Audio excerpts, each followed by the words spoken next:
got me chained. Oh, I need a different pain. Lost and left alone, doesn't stop you go. Thinking fingertips. Okay, so we're good to go.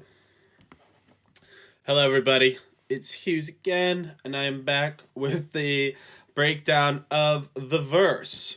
I did the chorus first, now I'm doing the verses, which is like the beginning. One revolution for me in a song is verse, build, if there is one, chorus, and then we're back into verse, build, chorus. And I think a huge part of songwriting is writing one amazing revolution, which can be, I'd say, between 50 seconds to a minute and 10 seconds, and then building on that. Once you have a solid revolution, in my opinion, you can really, get a great song. So with the chorus video, or with the chorus, the last thing I did was the vocals. On this one, I want to do the vocals first, so here we go, from the beginning. When I wake up, the pictures never change. It's always you running through my brain. And I want to walk away, but it's like you got me chained. Oh, I need a different pain. Lost and left. Okay, we're going into the build there. I'm doing that first because that is, without a doubt, the hardest thing I have ever sung. It literally took me 2 years of practicing singing to even be good enough to sing every note's about her. I have had this instrumental for a very long time, and it's only recently, not recently, but it was only last year in 2025 that I was actually got good enough at singing to sing over this. So let's just talk about it musically rather than anecdotally. So one of the key things is that it doesn't start on one. The verse doesn't start on one. You're going to notice there's going to be a big bang in the instrumental, and then the voice comes in. When I wake up, the pictures never change. So the voice comes in on two. Now, why do I do that?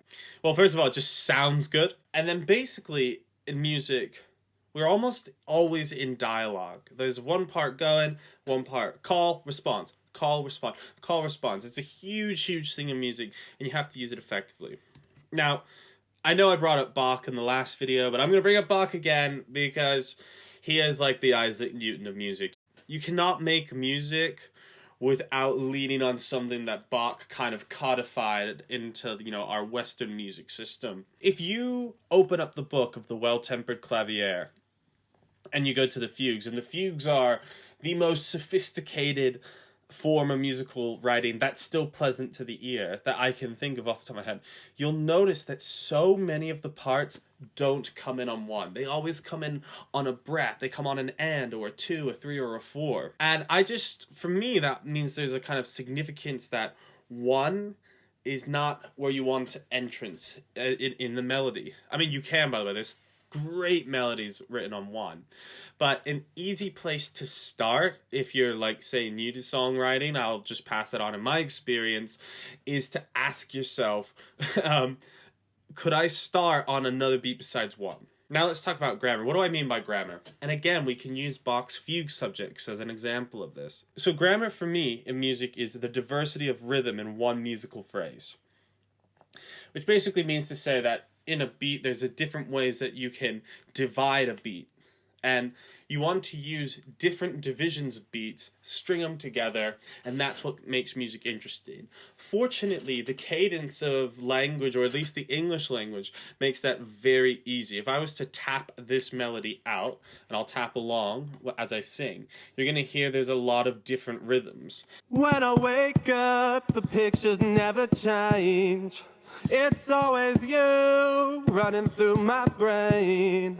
And I want to walk away, but it's like you got me chained.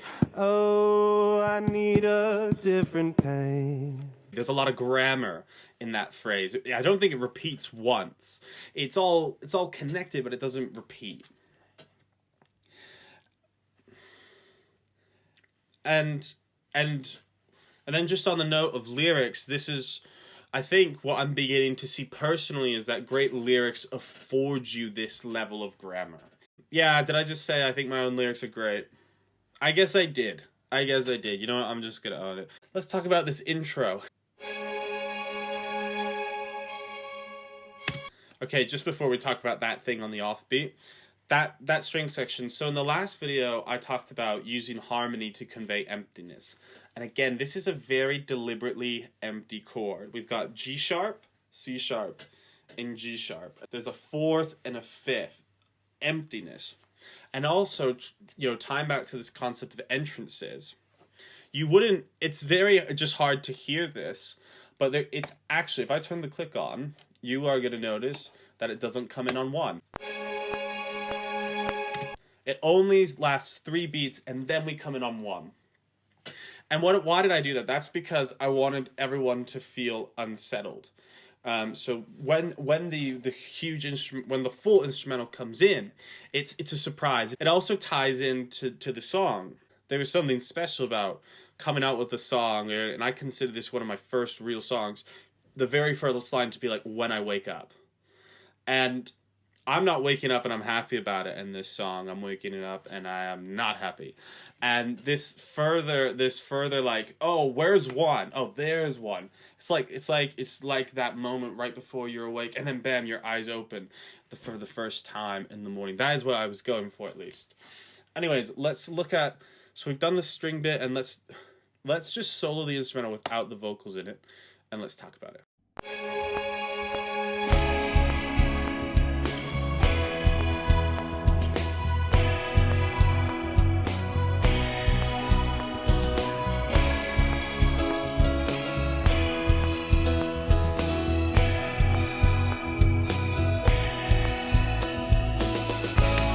We've got a lot of guitar and piano on 1, signaling the changes. And that string section, what that string section is doing, let me take the string section out to illustrate what it's doing. The string section is providing momentum. So here we go, it's just going to come in.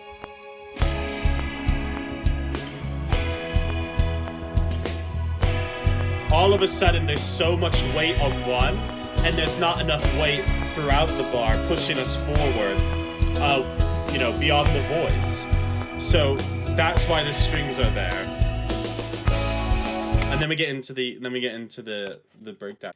Now let's talk about what I like to call fundamental rhythm. For me, in each section of a song, verse, build, chorus. Well, maybe not. No, verse, build, and chorus. There's what I like to call the fundamental rhythm. And at the beginning of this song, if I solo the drums and the bass, we've got the fundamental rhythm here. Quite funky, actually, or it's really jittery and frenetic.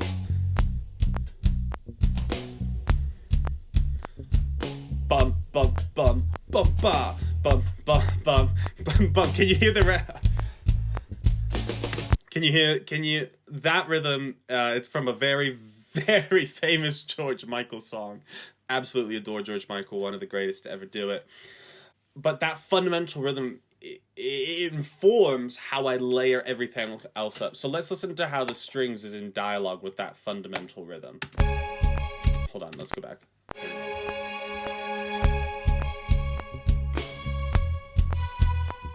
So as you can see, we've got that call and response I was talking about. And just this by itself, and the vocals, you would have the identity, the emotions of the verse. Let me add the vocals in now. So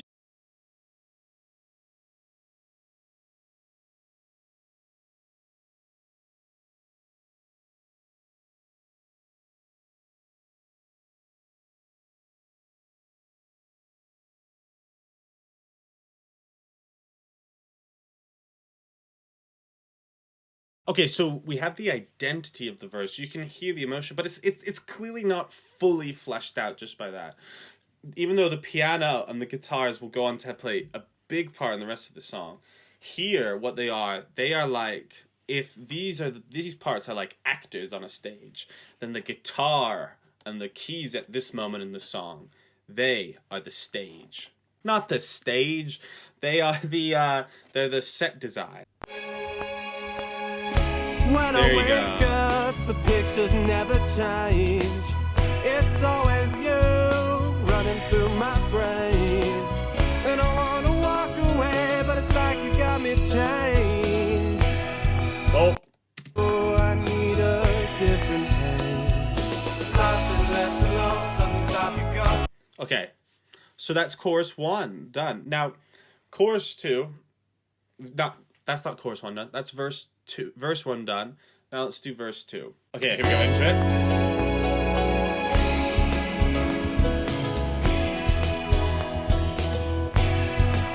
Can you guys hear that? Can you hear how much more is going on?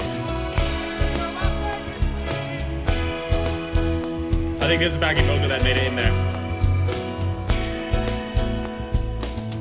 Okay, so clearly there's a lot more. The stakes are higher here, or it's richer in texture. And a lot of that comes from more piano and more drums and more strings, so we'll talk about them. If you've heard the song, and you will have heard the chorus, it's just huge. And we can't go back. We started here, and we reached all the way up.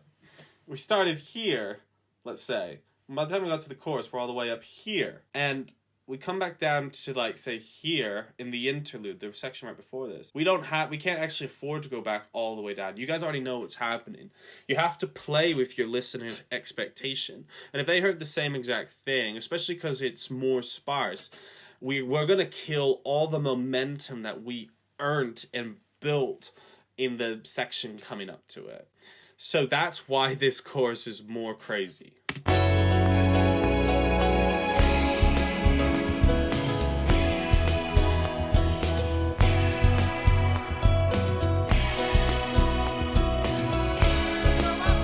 Let's do the strings and the drums together. So the strings are no longer just enunciating, they're actually in dialogue. And this bit. Okay, that bit. Da-da-dee-dee. That is inspired directly by Off the Wall. No, what am I saying? Don't Stop Till You Get Enough by Michael Jackson. One of the greatest disco string arrangements ever. And I use the strings here. They go from being a rhythmic drop pulse in the first verse to becoming like a real character, because I'm going crazy. I mean, I'm just going crazy in this song. When I go to sleep, you visit in my dreams. So again, it's still crazy. We got to keep this energy going. No, it's even more crazy because now I can't get this girl in my head when I'm asleep. This verse, and partly the song in general, is actually based on a dream I had. I was in a dream. Someone was dragging me by my hand, and we were walking around a world, and the world was slowly losing all of its color. Very haunting dream, really stuck with me, and I just wanted to convey that here. So that's why the strings are so groovy and different. And they now play in harmony rather than just one note.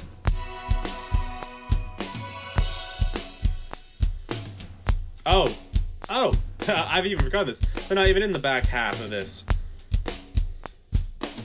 Now let's add in the keys. The keys are a lot more active now.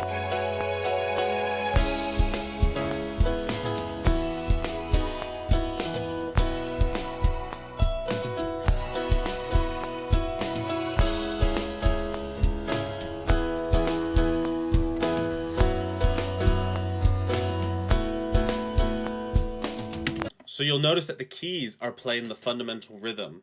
It does a few filly things in the beginning, but now it's actually stressing that fundamental rhythm I talked about in the first section. Now, the guitars have stayed put, but that's because they have an epic part in the verse. I mean, in the build.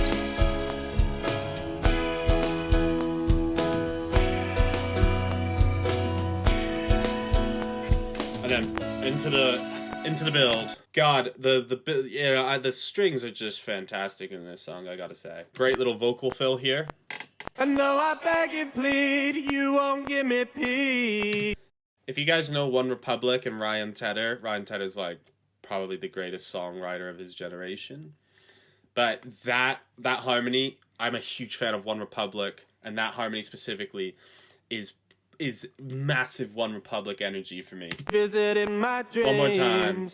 Drag me around the dying memories. And though I beg and plead, you won't give me peace. So you never will forgive me. Let me just do the bass. I want to highlight something if memory serves correct.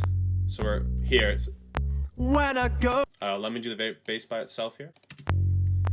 Okay, here we go. Here's the bass.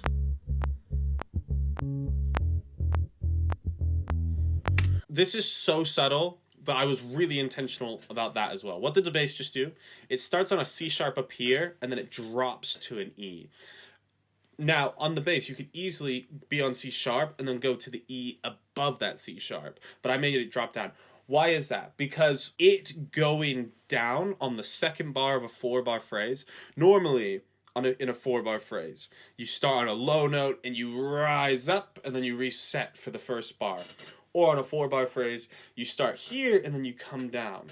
Whereas in Every Note's About Her on the verses, we start here, we drop down, we drop, and then we build back up here, and then we drop down again. And I think that drop, to me, just adds so much drama, even though it's such a simple decision, which is why I've clearly gotten quite animated about it as I shout it out. So that is the chorus. God damn it. So that is the verse of Every Note's About Hers, kind of broken down in a certain way. I mean, I could go into chords and other things, but I'm not here to, use it as like an exercise in harmony. I'm only here to discuss decisions that added to the actual emotions of the song. I hope you guys got something out of this, and I hope you got something out of the last one. I will do the build in a moment, and then we'll be able to stitch it all together. Thanks for watching. Catch you in the next one.